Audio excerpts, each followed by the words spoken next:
Bharatiya Janata party మండల అధ్యక్షుల ఆధ్వర్యంలో మందమర్రి ఎంఆర్ఓకి వినతి పత్రం అందించారు. రాష్ట్ర పిలుపు మేరకు మన జిల్లాలోని అన్ని మండల కేంద్రాల్లో నిరసన కార్యక్రమాలు భారతీయ జనతా పార్టీ చేపట్టడం జరిగింది. దాంట్లో భాగంగానే మందమర్రి మండలంకి సంబంధించి మన మండలంలోని భారతీయ జనతా పార్టీ నిరసన కార్యక్రమం చేపట్టి మరి ఎంఆర్ఓకు 4 డిమాండ్లతో కూడిన వినతి పత్రాన్ని కూడా అందజేయడం జరిగింది. ఎన్ని వినతి పత్రాలు ఇచ్చినప్పటికీ కూడా ఏదైతే మోసపూరితమైన వాగ్దానాలు కాంగ్రెస్ పార్టీ చెప్పి అధికారంలోకి వచ్చిందో ఆ అబద్ధాలను ఇంకా కూడా మరి ప్రజల వద్దకు ఇంకా మోసపోయేటట్టు ఇంకా నమ్మించే ప్రయత్నం చేస్తూ ఉన్నది.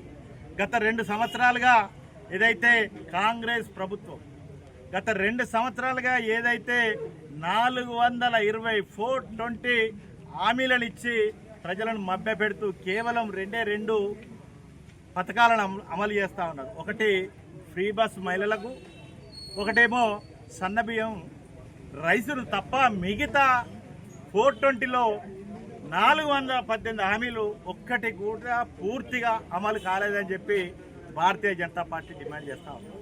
ఎప్పుడైతే రైతులకు రైతు భరోసా కూడా గత సంవత్సరం ఎగ్గొట్టి ఈ సంవత్సరం ఎన్నికల దృష్ట్యా ఏదో స్థానిక ఎన్నికలు వస్తున్నాయని చెప్పి మరి ఎన్నికల దృష్ట్యా మరి రైతు భరోసా వేయడం జరిగింది.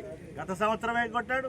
అంతకుముందు కూడా మరి ఏదైతే కౌలు రైతులకు మరి ఎవరికైతే కౌలు రైతులు ఉన్నారో వాళ్ళకు కూడా ఎకరానికి 12,000 రూపాయలు ఇస్తారని చెప్పి వాళ్ళకు కూడా మరి కౌలు రైతులను మోసం చేస్తా ఉన్నారు.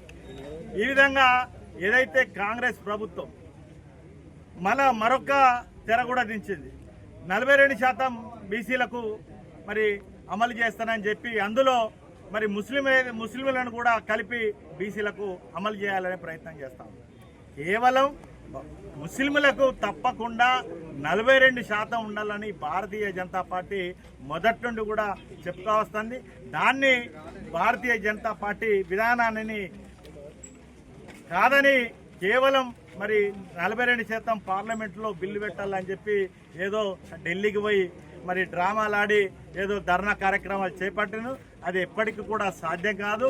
కేవలం బీసీలకు మాత్రమే 42% అయితేనే భారతీయ జనతా పార్టీ ఒప్పుకుంటుంది. ముస్లింలకు ఏదైతే రిజర్వేషన్లు ఉన్నదో వాళ్ళది అది సపరేటు, దానికి దీనికి సంబంధం లేదు.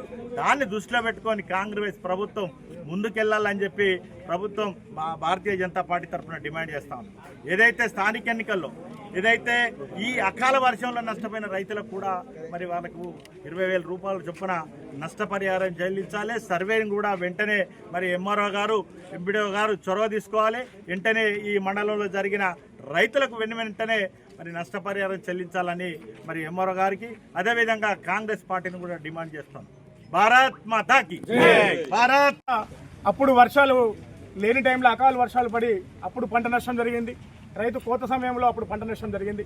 తర్వాత వర్షాలు లేక అనేక ఇబ్బందులు పడి రైతు నార్లు ఏలేని పరిస్థితుల్లో చాలా అంటే చెర్ల కింద నార్లు ఏలేనటువంటి పరిస్థితుల్లో ఉన్నప్పుడు భారీ వర్షాలు కొట్టి అటు ఏదైతే నారు వేసే సమయం ఉంటుందో అది సమయం దాటిపోయి ఇప్పుడు వేసుకున్న నాట్లకి భారీ వర్షాల వలన వాగులతో వంకలతో వచ్చినటువంటి వరదలతోని ఆ పంట అంతా కొట్టుకుపోయి ఈ మన మండలంలో అనేక వందల ఎకరాలు నష్టపోవడం జరిగింది. ఒక్కొక్క రైతుకి 3 ఎకరాలు 4 ఎకరాలు 5 ఎకరాలు ఈ విధంగా నష్టపోయినటువంటి సందర్భం ఉంది. ఇసుక మేటలు పెట్టి కనీసం కొట్టుకపోయినా కూడా మళ్ళీ పెట్టుకుందామంటే కూడా అవకాశం లేకుండా ఇసుక మేటలు పెట్టి అది ఈ సంవత్సరానికే పనికి రాకుండా అయినటువంటి సందర్భం. దాన్ని మళ్ళీ ఇసుకను తోడేయాలంటే మళ్ళీ రైతుకు అదనపు భారం. ఇవాళ రైతు ఒక ఎకరానికి నాటు పెట్టాలంటే దాదాపుగా 20,000 రూపాయల ఖర్చు అవుతుంది. ఈ 20,000 రూపాయలు ఇప్పటికి నాటు పెట్టిన తర్వాత ఈ భారీ వర్షాలు వచ్చి వర్షంతో నష్టపోవడం జరిగింది. రైతు ప్రభుత్వం చెప్పుకున్నటువంటి ఈ రేవంత్ ప్రభుత్వం మరి రైతుల కోసం ఆలోచించడం అవసరం ఉంది. కానీ నువ్వు ఎక్కడ ఆలోచిస్తున్నావు రేవంత్ రెడ్డి అని చెప్పేసి భారతీయ జనతా పార్టీ తరఫున మేము డిమాండ్ చేస్తూ ఉన్నాం. నువ్వు గతంలో వేసంగి అప్పుడు నష్టపోయిన రైతులకి నువ్వు నష్టపరిహారం ఇవ్వలేకపోయినావు. నీకు ఆలోచన కూడా లేదు. ఇవాళ ఈ రోజు కళ్ళ ముందు కనిపిస్తుంది, రైతులందరూ బాధపడుతున్నారు. ఇవాళ మాకు నష్టపోయిన పంట పరిస్థితి ఏంది, ఈ ఇసుక మేటలు ఎట్లా తొలగించుకోవాలి, మేము ఎట్లా పంట పండించుకోవాలి, ఈ రైతులు మేము ఎట్లా బతకాలి కోసం మేము ఎంఆర్ఓ గారికి వినతి పత్రం ఇవ్వడానికి రావడం జరిగింది. అయితే గత వారం రోజుల కిందటనే జరిగింది. మినిస్టర్ గారు పక్క జిల్లాకు వచ్చేసి వారు హామీ ఇవ్వడం జరిగింది నష్టపరిహారానికి సంబంధించి. కానీ మా మందమర్రి మండలంలో రూరల్ సంబంధించి ఈ ఏదైతే వరి పొలాలు కానివ్వండి, పత్తి పంట కానివ్వండి నీట మునిగినాయి.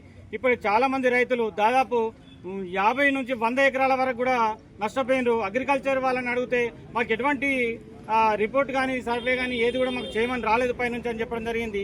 స్థానికంగా మినిస్టర్ ఉండి కూడా ఇక్కడ ఈ పరిస్థితి, ఈ దుస్థితి ఉందంటే చాలా శోచనీయం. ఇప్పటికైనా కూడా మినిస్టర్